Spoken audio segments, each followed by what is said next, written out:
Olá pessoal, aqui quem fala é André Amaral, um dos integrantes do Brasil Fantasy Football, e esse é o episódio número 4 do Pergunte ao BRFF, um dos muitos conteúdos que o nosso portal oferece a vocês.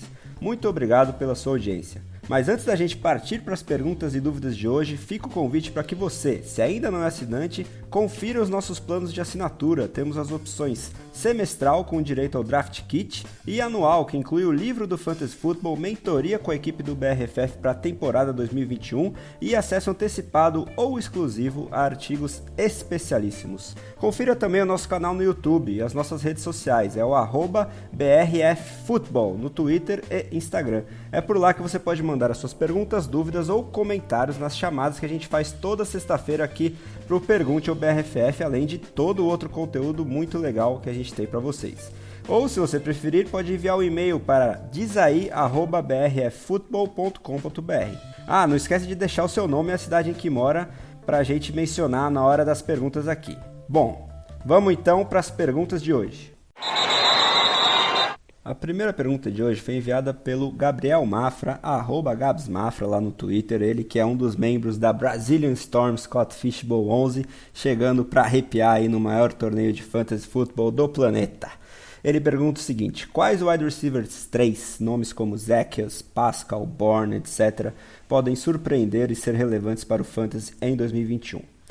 Bom, quando se ouve o wide receiver 3, imediatamente vem à cabeça nomes como Antonio Brown e Michael Gallup, de Buccaneers e Cowboys, ou até mesmo Tyler Boyd e Juju Smith-Schuster, de Bengals e Steelers, nomes que até outro dia estavam pelo menos na briga para serem o segundo recebedor mais proeminente das suas equipes. Porém, considerando que todos eles são selecionados em 9 a cada 10 drafts de fantasy por aí, fazendo parte do que podemos considerar até mesmo batalhas entre wide receivers, o que foi inclusive assunto de um ótimo texto do Eduardo Filho, ele que é conhecido como a voz do BRFF lá no nosso site, o foco aqui é achar aqueles nomes que na grande maioria das vezes vão passar despercebidos, mas podem se tornar ativos importantes para o maior fantasy game do planeta Terra, nosso querido Fantasy Football. Dentre os nomes citados pelo Gabriel na pergunta, mesmo antes da lesão do Carson Wentz, que impactou o Zach Pascal e todo o corpo de recebedores de Indianápolis, como a gente vai ver numa próxima pergunta aqui no programa, sem esquecer que o Pascal pode até mesmo ser o wide receiver 4 da equipe no cenário em que o Paris Campbell, que é muito bom jogador, consiga se manter saudável, uma vez que o T.Y. Hilton renovou o contrato e o Michael Pittman chega para o seu segundo ano prometendo um breakout, quiçá, eu, sem dúvida alguma, preferiria aquele com o nome mais tranquilo de se pronunciar, só que não, Olamide Zaccheaus, do Atlanta Falcons, simplesmente pelo grande volume aéreo esperado dessa equipe, né? Ele dá ao terceiro-anista não draftado a chance de encontrar alguma relevância em um ataque que, ainda que sob a batuta de um novo treinador que havia encontrado sucesso principalmente pelo chão nos seus tempos de Tennessee, continua sendo regido pelo Matt Ryan, né? Além disso, não se pode esquecer que, mesmo com a chegada do Kyle Pitts, o Julio Jones deixou a equipe, e o Russell Gage, embora um justíssimo valor ou sleeper considerando seu ADP atual como wide receiver 2 desse time, ainda não se estabeleceu definitivamente na NFL. As maiores preocupações para os Zacchaeus ficam por conta do calouro Frank Darby e do Hayden Hurst, o tight end, né, que pode ver o campo mais do que se imagina caso o Arthur Smith decida colocar formações em 12 personnel numa porcentagem significativa dos snaps. Quanto ao Kendrick Bourne, nunca foi um nome que me animou muito, mesmo em sua época de 49ers. Além disso, saiu do 15º time com a maior proporção de corridas em relação a tentativas de passe da liga em 2020 para chegar àquele com a segunda maior proporção, o New England Patriots, e que, pelos últimos depoimentos do Bill Belichick, pretende continuar com Cam Newton como titular. Por isso, eu vejo pouquíssimos motivos para otimismo, até mesmo porque, além da concorrência dos seus colegas wide receivers Nelson Agholor e Jacoby Myers, para o Bourne, é quase certo que a franquia de Foxborough seja uma daquelas com o maior número de formações em 12 personnel, já que assinou com os dois tight ends mais caros da free agency, o John Smith e o Hunter Henry, deixando raras oportunidades para que o camisa 84 pegue na bola ou até mesmo veja o campo de jogo. Dito isso, vou mencionar as minhas principais apostas de recebedores que claramente são o wide receiver 3 ou 4 das suas equipes, mas que podem surpreender em 2021, excluindo aqueles nomes um pouquinho mais em voga e que podem inclusive entrar naquela discussão de batalha de recebedores com possibilidade de serem até o wide receiver 2 dos seus times. Nomes como Marvin Jones em Jacksonville, Gabriel Davis em Buffalo, Terrace Marshall em Carolina, Rondale Moore em Arizona, Devante Parker e ou Jalen Waddle em Miami. Ainda muito nebulosa essa situação aí também com o Will Fuller lá nos Dolphins. Bom, o primeiro deles é Van Jefferson, do Los Angeles Rams. Ele que é a escolha de segunda rodada do NFL Draft em 2019, chega nesse seu segundo ano na NFL com a expectativa de ocupar a lacuna deixada pelo Josh Reynolds, que foi para os Titans. Em um ataque muito criativo e agora com um quarterback muito mais capacitado para fazê-lo fluir, ele pode se tornar uma espécie de Michael Gallup do Oeste, entre aspas aí. Quem sabe suceder um ou ambos da dupla dinâmica Cooper Kupp e Robert Woods como o principal recebedor dos carneiros lá de Los Angeles daqui a 2 ou 3 anos. O meu segundo nome é o Keelan Cole, que deixou os Jaguars pelos Jets. Desde os OTAs, ou treinos facultativos aí do mês passado, ele vem recebendo oportunidade no chamado primeiro time de ataque do New York Jets. Se você está esperando um breakout do Denzel Mims em seu segundo ano de NFL, talvez seja hora de repensar, viu? Já que o jovem vem tendo questionado a sua capacidade de se encaixar no esquema do novo coordenador ofensivo Michael LaFleur, e muitos setoristas já apostam em Corey Davis e Keelan Cole ocupando o outside com Elijah Moore no slot, além do Jameson Crowder, que realinhou seu contrato recentemente, ocupando naturalmente o slot em algumas formações, o que faria com que o Elijah Moore fosse para o outside. Ainda assim, o Keelan Cole é um nome que pode surpreender muita gente nesse novo New York Jets de Zach Wilson e Robert Saleh. Como bônus, e trapaceando um pouquinho, porque aqui eu não falo necessariamente de um wide receiver 3, eu trago um cara que acabou de se estabelecer definitivamente como wide receiver 2, depois que os Bears trocaram Anthony Miller para Houston. É o Darnell Mooney, também conhecido como o pai do Jalen Ramsey. Se você não conhece essa história, dá um Google aí que vale a pena, viu? Ele é o segundanista que teve flashes excelentes na segunda metade de 2020 e que promete vir com tudo para esse ano 2 na NFL. Quem sabe com o Justin Fields lhe passando a bola mais cedo do que se pensa. Para terminar, vou falar sobre alguns destaques das reportagens iniciais de Training Camp que estão circulando por aí, sobre potenciais wide receiver 3 dos respectivos times, mas que eu ainda tenho um pé atrás sobre eles. Quase numa anedota, já que se trata de um jogador que cansou de enganar o pobre praticante de fantasy football, se você considerar que o Rashad Bateman e o Marquise Hollywood Brown são os wide receivers 1 e 2 do Baltimore Ravens, lembrando que esse é o time que menos passa a bola na NFL, o Sammy Watkins, recém-chegado dos Chiefs, ele, como é quase de praxe, vem recebendo ótimas avaliações dos setoristas que acompanham o training camp dos Corvos da Cor Púrpura. Bom, outro jogador que vem tendo destaque nesses primeiros dias de reports de training camp é o Adam Humphries, o veterano que saiu dos Titans para o Washington Football Team e deve ocupar o slot da equipe da capital federal. Muitos elogios a respeito do seu entrosamento com Ryan Fitzpatrick, o que pode ser um pouquinho prejudicial para o Logan Thomas, Tyren, que teve um breakout ano passado e acabou de renovar o contrato dele. E também para o rookie Dyami Brown, ter alguma perspectiva de impacto imediato, ainda que ele seja um outside receiver. Essa vaga que em tese vai ser ocupada pelo Curtis Samuel, que está afastado dos treinos em função dos protocolos de combate à Covid, sendo esse um fator que também pode estar contribuindo para o desempenho bom aí do Humphries no início do training camp. E aí, só para finalizar aqui a primeira pergunta, o Mafra deixou uma pergunta bônus para mim lá no Twitter, Ele perguntou quantas lágrimas eu derramei em razão da lesão do Cam Akers, um dia depois de eu ter colocado em texto todo o meu amor por ele, Já que ele era a minha principal aposta para essa temporada. Bom, posso garantir que sim, foram muitas lágrimas, viu? A pergunta de número 2 foi enviada pelo Fernando Timbó, @FernandoTimbóRJ no Twitter. Ele quer o maior vascaíno deste país, também torcedor dos Patriots e muito provavelmente rival seu em alguma liga de fantasy por aí, já que ele está em todas. Ele pergunta o seguinte: quem são os running backs e wide receivers com maiores históricos de lesão? Então, Timbó, é sempre muito complicado rotular esse ou aquele jogador como que se convencionou chamar em inglês injury prone, que seria, numa tradução rápida, propenso a lesões. Isso não sou eu, do alto da minha total desqualificação médica, que estou falando não, mas sim alguns profissionais da área de saúde e que lidam direto ou indiretamente com o assunto futebol americano ou fantasy, a quem eu já tive a oportunidade de ler ou escutar, como é o caso do David J. Chow, ele que é o Pro Football Doc, ou o Edwin Porras, o FB Injury Doc no Twitter. Se você ainda não segue esses caras, vale a pena, viu? Como menção principal e mais que honrosa, eu cito também a nossa representante brasileira, a Nájila Freitas, do perfil Lesionados, com H ali depois do NA, também no Twitter. Ela é fera demais. Dito isso, esse mesmo pessoal não nega que há, sim, contusões mais preocupantes que outras. Exemplos que vêm de plano à cabeça. As lesões de tornozelo e ombro sofridas pelo Christian McCaffrey em 2020 são, em tese, menos preocupantes que a ruptura de ligamento anterior cruzado do joelho direito sofrida pelo Saquon Barkley. Por outro lado, a medicina esportiva avançou e continua avançando, numa toada que faz possível termos mais esperança no retorno à boa forma de jogadores acometidos por lesões graves, como é o caso do Barkley. Principalmente se o jogador em questão ainda for jovem. Outro exemplo de lesão talvez até mais grave que o rompimento de ligamento do joelho é o rompimento do tendão de Aquiles que acometeu meu querido Cam Akers, já mencionado anteriormente. Um bom parâmetro de comparação para as perspectivas futuras dele talvez seja o Marlon Mack, que sofreu a mesma lesão ano passado e está prestes a retornar aos campos. Vamos ficar de olho aí em como o Mack volta para a gente ter alguma ideia das perspectivas para o Akers. Em contrapartida, como exemplo daquela lesão que talvez possa até ser chamada de crônica, as múltiplas rupturas de ligamento no tornozelo do wide receiver Michael Thomas, que aparentemente, à revelia das orientações que lhe foram dadas pela própria franquia que paga o seu salário, optou por não se submeter à cirurgia de reparação na data adequada, o que só foi realizado alguns dias atrás.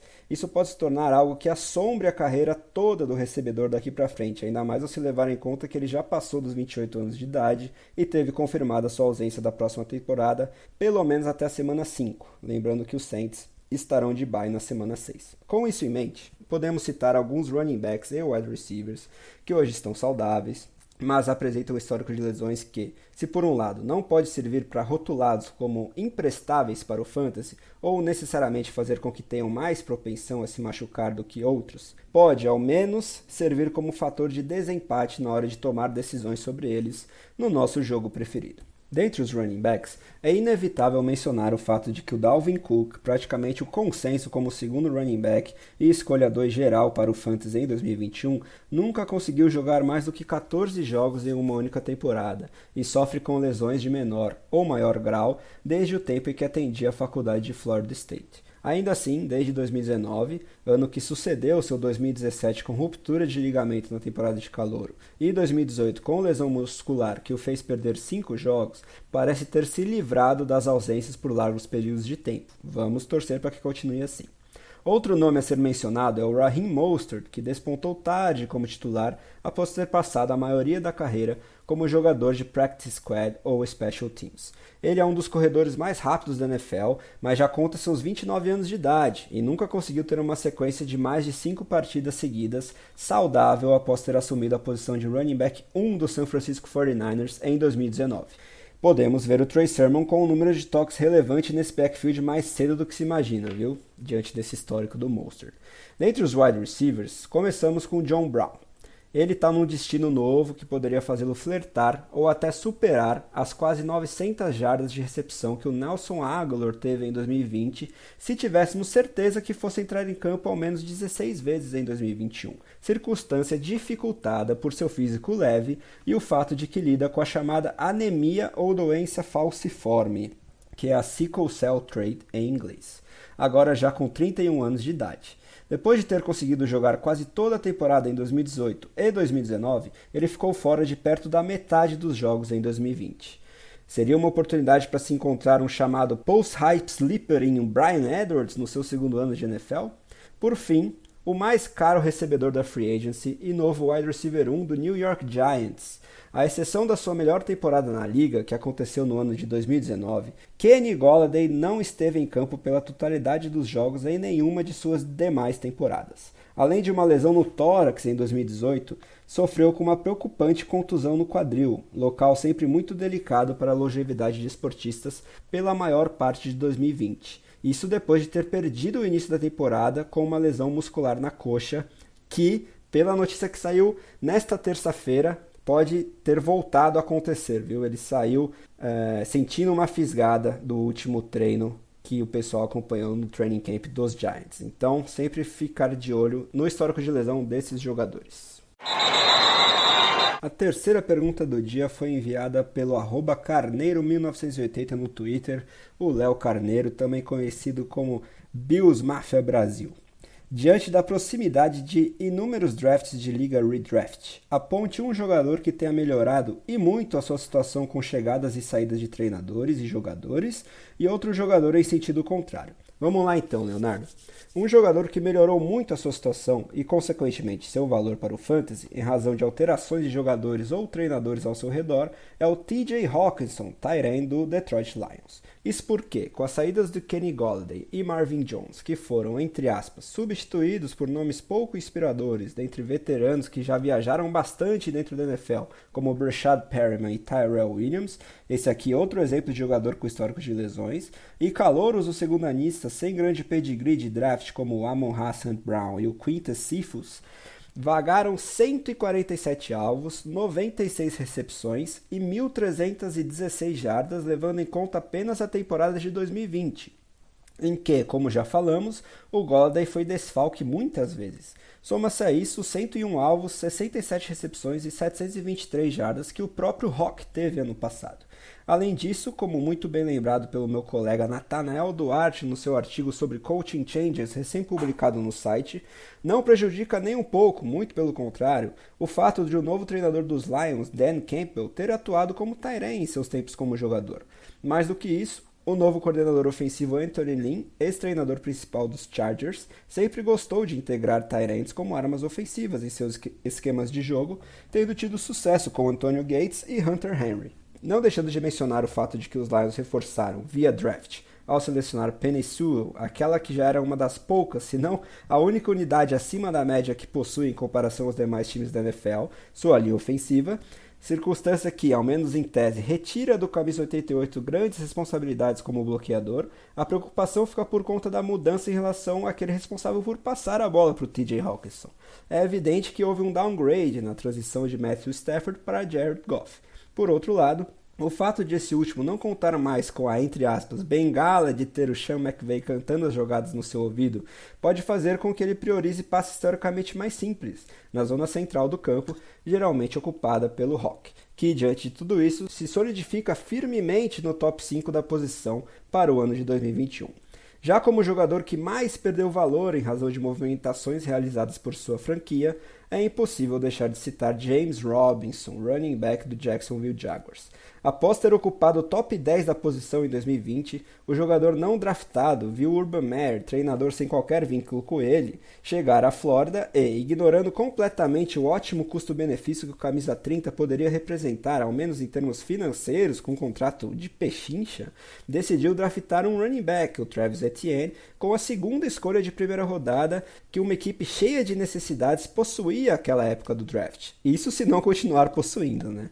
Para piorar, o entrosamento entre Etienne e Trevor Lawrence, trazido do college, já que ambos as escolhas principais dos Jaguars nesse último draft eram colegas em Clemson, definitivamente não ajuda o Robinson, assim como o fato de que o veterano Carlos Hyde também faz parte da equipe desde a última free agency.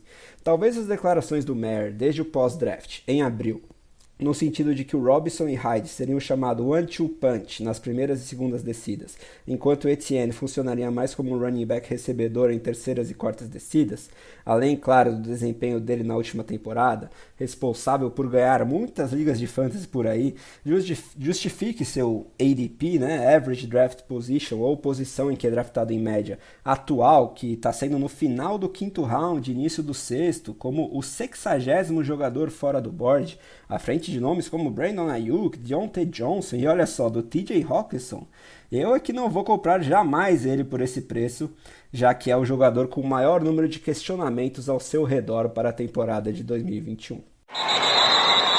A quarta e última pergunta foi enviada pelo @ManuelBSN13, o Manuel Bernardo, lá no Twitter, algo que também foi a dúvida do Victor Zifrid, meu grande amigo, direto de Vancouver, e do @Dantas1311, José Dantas Oliveira Filho, lá no Instagram. Eles perguntam como fica a situação do ataque dos Colts com a ausência do Carson Wentz. Para quem não sabe, esteve hibernado aí nos últimos dias, ou muito vidrado nas Olimpíadas, o novo quarterback de Indianápolis, infelizmente, machucou o pé e ficará de fora da temporada regular entre 5 e 12 semanas, segundo a maioria dos reports, mas essas reportagens ainda estão um pouquinho conflitantes. Tem gente como Chris Mortensen dizendo que ainda há algum otimismo de que ele não perca jogo algum na temporada regular, mas a probabilidade muito maior é que ele seja sim desfalque.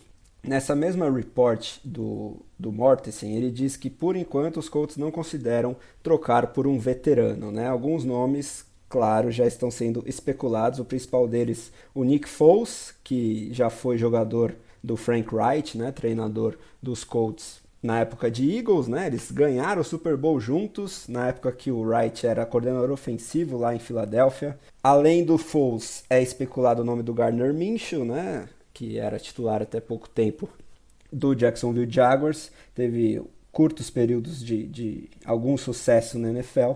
E também o Marcus Mariota, escolha número 2 de draft e que hoje é reserva lá em Las Vegas. Mas, por enquanto, os Colts permanecem com o Jacob Eason, segundo anista, escolha de quarto round em 2020. O Sam Ehlinger, que é rookie, né, foi draftado este ano no sexto round. E o Brett Hundley, por quem eles acabaram de trocar. Ele veio lá de Arizona, ele é ex-Green Bay Packers também, um jogador um pouquinho mais móvel, né, mais corredor. Por enquanto, essas são as opções dos Colts.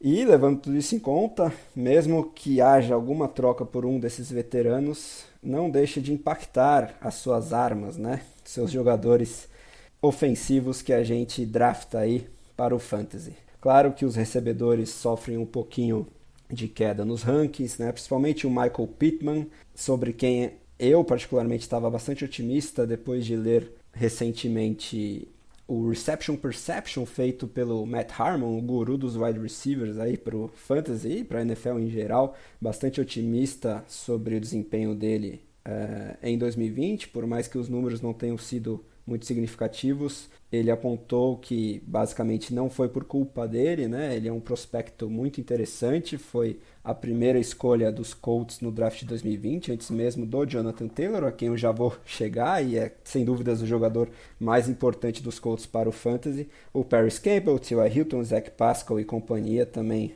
sofrem um pouquinho com a ausência aí do Wentz. Os tight ends, né? O Mo Alie-Cox, Jack Doyle e até o rookie Kylen Granson podem não sofrer tanto em comparação aos recebedores, né? Isso de uma forma um pouquinho mais especulativa. Um quarterback mais inexperiente tende a priorizar os passes um pouquinho mais seguros, né? Que podem ser direcionados aos tight ends, mas ainda é muita especulação, não dá para ter certeza. Agora, o principal destaque dessa ausência, e que também sofre com a ausência do Quenton Nelson, o guard dos Colts, talvez o principal jogador da equipe, um dos principais jogadores de linha ofensiva, se não o mais importante da NFL, sofreu uma lesão no pé muito parecida com a do Carson Wentz e, segundo as reportagens que saíram nesta terça-feira, também perderá quase que a mesma timetable, o mesmo período que o Wentz. E esse jogador, que à primeira vista você poderia achar que não teria tanto impacto diante da ausência do Wentz, é exatamente o running back Jonathan Taylor. Você pode pensar, sem o Wentz, então o time vai investir ainda mais na corrida. Ok, mas o ataque como um todo, além de sofrer no quesito número de touchdowns, qualidade total do ataque, eu queria destacar um gráfico que me foi mostrado pelo monstro, meu colega Caio Bretas, aqui do BRFF. Ele buscou lá no site gringo Fantasy Points. Ele diz o seguinte, esse gráfico. De acordo com a pontuação PPR, né, pontos por recepção, de 2020, o Jonathan Taylor teve um decréscimo de 12% em situações nas quais o time estava perdendo, ou seja, estava tendo que correr atrás do placar, né? Aquela situação basicamente Nyheim Hines ao resgate. Ele, além de perder snaps significativos nas situações em que o running back de terceira descida, né, mais propício a agarrar passes, era acionado, ele tinha muito menos sucesso na produção ofensiva geral de jardas e, consequentemente, de pontos para o fantasy. Então, essa questão de obter vitórias é muito importante para a pontuação de fantasy do Jonathan Taylor. E aí você puxa o calendário dos Colts nas primeiras 5 semanas de 2021, que é basicamente o tempo mínimo que o Wentz estará fora de combate. Na semana 1, os Colts enfrentam os Seahawks. Na 2, o Los Angeles Rams. Na 3, na 4 e na 5, todas fora de casa, eles pegam os Titans, os Dolphins e os Ravens. Ou seja, um calendário nem um pouco animador, que pode até significar 5 derrotas se o time não se entrosar muito rapidamente com o novo quarterback. ou mesmo não buscar um veterano um pouquinho mais estabelecido e a defesa não der tanta conta assim do recado, já que vai precisar, né? Você pode se preocupar um pouquinho no otimismo em relação ao Jonathan Taylor. Então fica aí o recado, a lesão de um quarterback não necessariamente significa coisas ruins apenas para o jogo aéreo, mas também pode influenciar bastante o jogo terrestre, nesse caso um dos principais running backs para o ano de 2021 no Fantasy, o Jonathan Taylor indo para o seu segundo ano, esse prospecto tão importante. Bom, galera, por hoje é isso. Semana que vem tem mais, sempre no seu agregador de podcasts favorito. Continue interagindo com a gente em todas as plataformas do Brasil Fantasy Football. Obrigado e até a próxima!